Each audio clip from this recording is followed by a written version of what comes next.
इसलिए तो कहा कि किसी ने पूछा दूध किसका अच्छा है, ऋषि दयानंद ने कहा दूध तो भैंस का अच्छा है। उन्होंने कहा एक तरफ तो गौ माता की इतनी तारीफ करते हो और दूध भैंस का अच्छा बताते हो। उसने कहा भ्राता तुमने दूध की बात की थी, सो मैंने दूध के विषय में बता दिया। दूध तो भैंस का ही अच्छा होता है, पर यदि तुम गौ माता की बात कर रहे हो तो गौ माता दूध नहीं देती, गौ माता तो अमृत देने का काम करती, वो तो अमृत पिलाती है। इसलिए तालियों को खोल भी देना और बोल भी देना कि माता गौ माता सुख की दाता, सुख की दाता गौ माता, हम सब उतारे तेरी आरती ओ मैया, तेरे ही गुण गाए भारती ओ मैया, तेरे ही गुण गाए भारती। माता गौ माता सुख की दाता, सुख की दाता गौ माता, हम सब उतारे तेरी आरती ओ मैया, तेरे ही गुण गाए भारती हो मैया, तेरे ही गुण गाए भारती।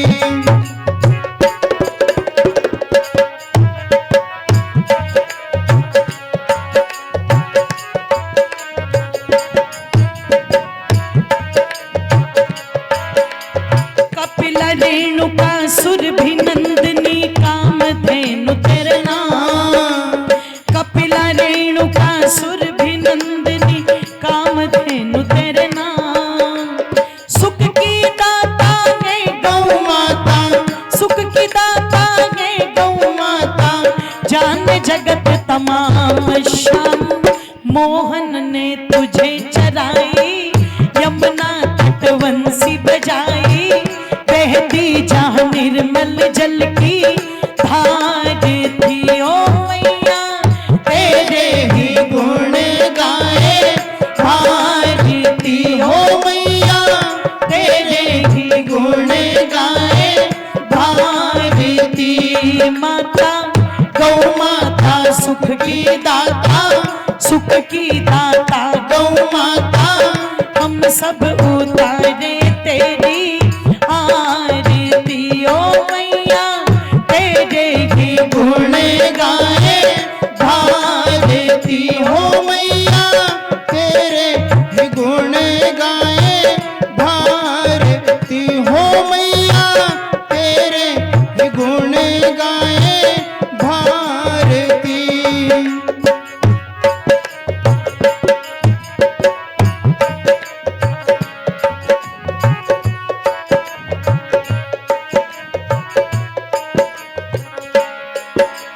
जो तेरे घृत से हवन करे माँ होती दूर बीमारी, जो तेरे घृत से हवन करे माँ होती दूर बीमारी।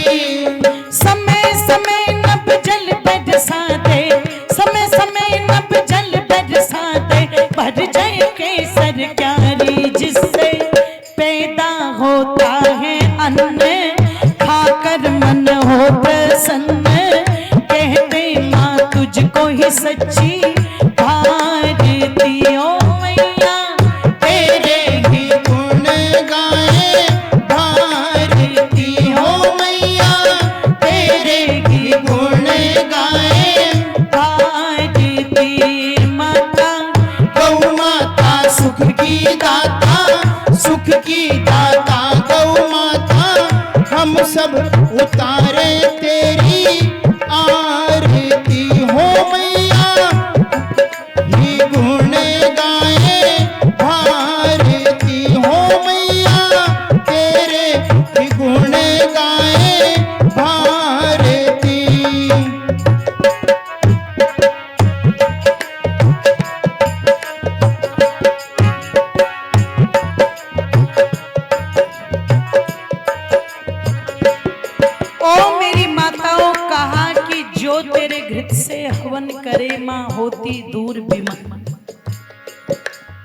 समय समय नभ जल बरसा दे भर जाए केसर।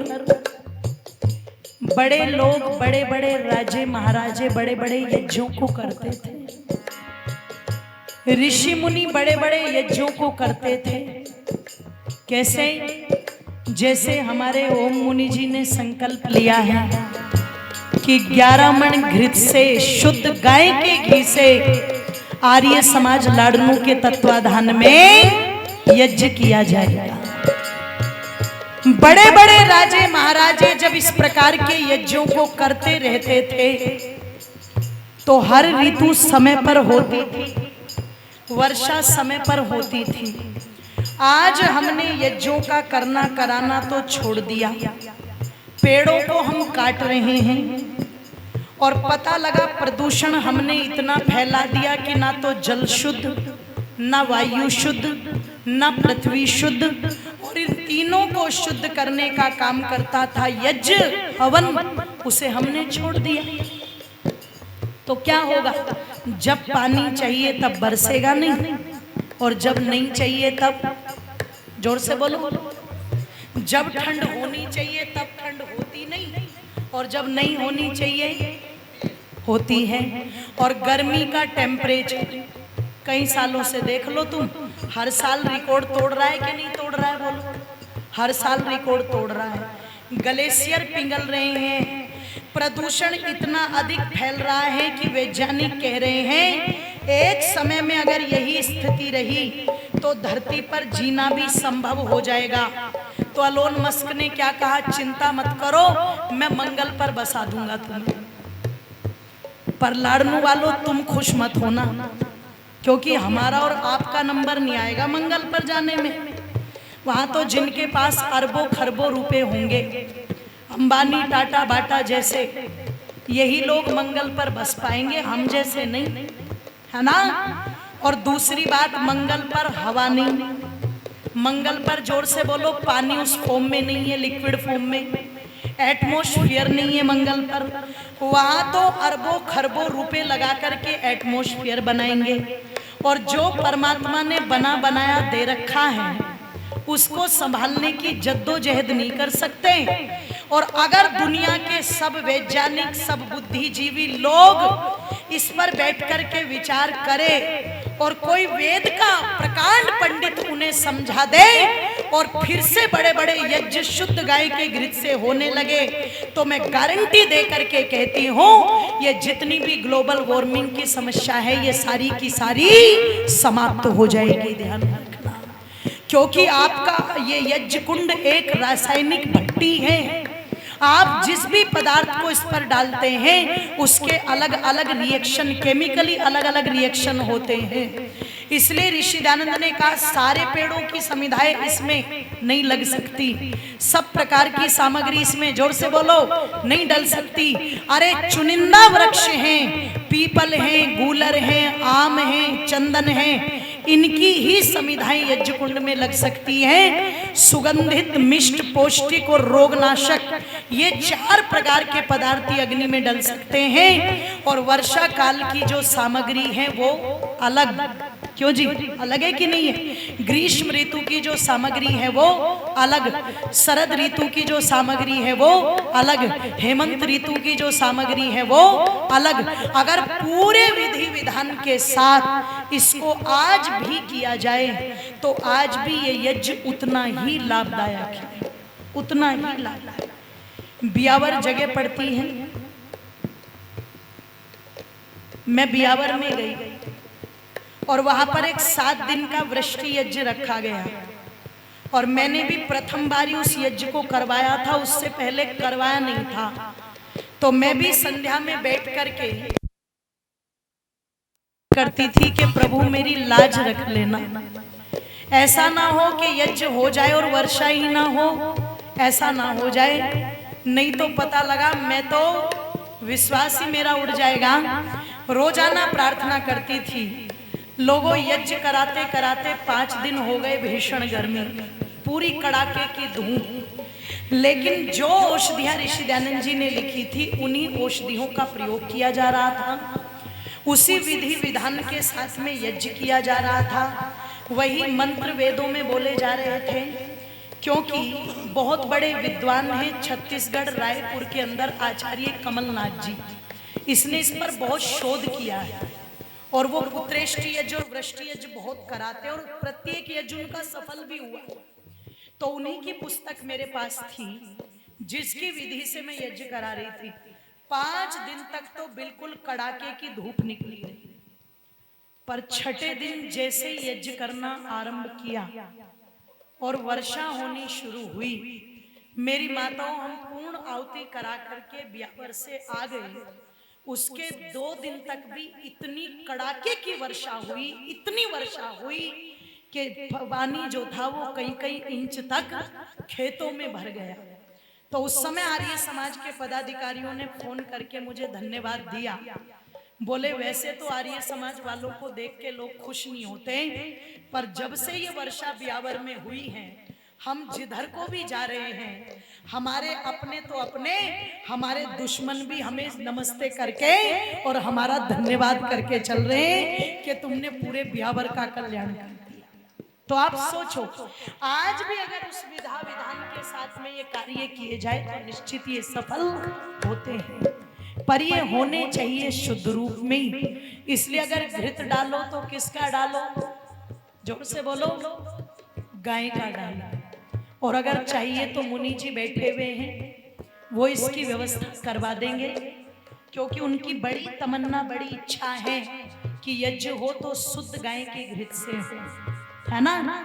इसलिए गौ माता का बड़ा वर्णन हमारे शास्त्रों में आता है। और क्या कहा? वध का लिखा निश्चय तेरी रक्षा का वर्णन आता, वध का लिखा निश्चय तेरी रक्षा का वर्णन आता। अंत काम गौ घातम ऐसा, अंत काम गौ घातम ऐसा, यजुर्वेद बतलाता की गाथा ऋषियों मुनियों ने गाई, करता जो तेरी बड़ाई उसके ही दुखड़ेनी वारती। ओ मैया हम सब उतारे तेरी आरती हो मैया, तेरे ही गुण गाए भारती।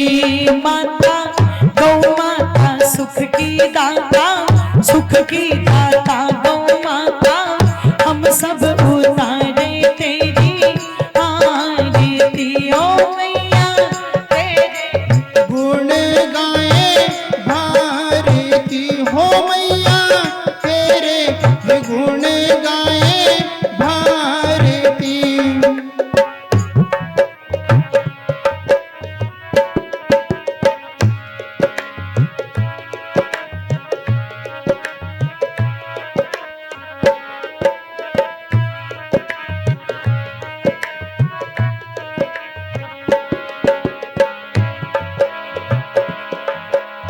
गौ करुणा निधि पढ़ो ऋषि की गौ वध करने वालों, गौ करुणा निधि पढ़ो ऋषि की गौ वध करने वालों।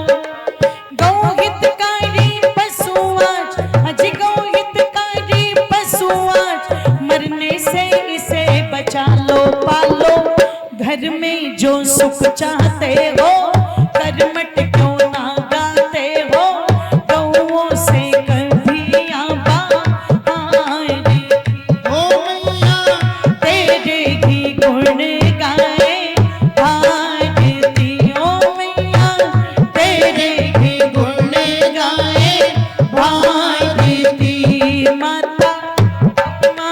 सुख की दाता, सुख की दाता गौ माता, हम सब उतारे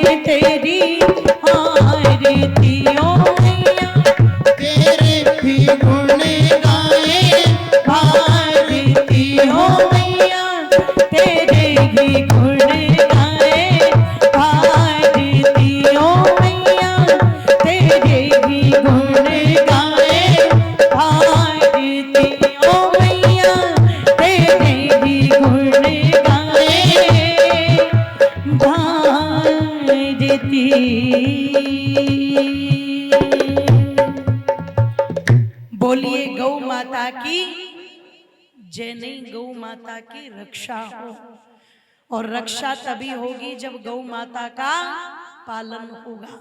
इसलिए गौ माता का पालन करें और गौ माता की रक्षा करें। ये कुछ बातें मैंने आप लोगों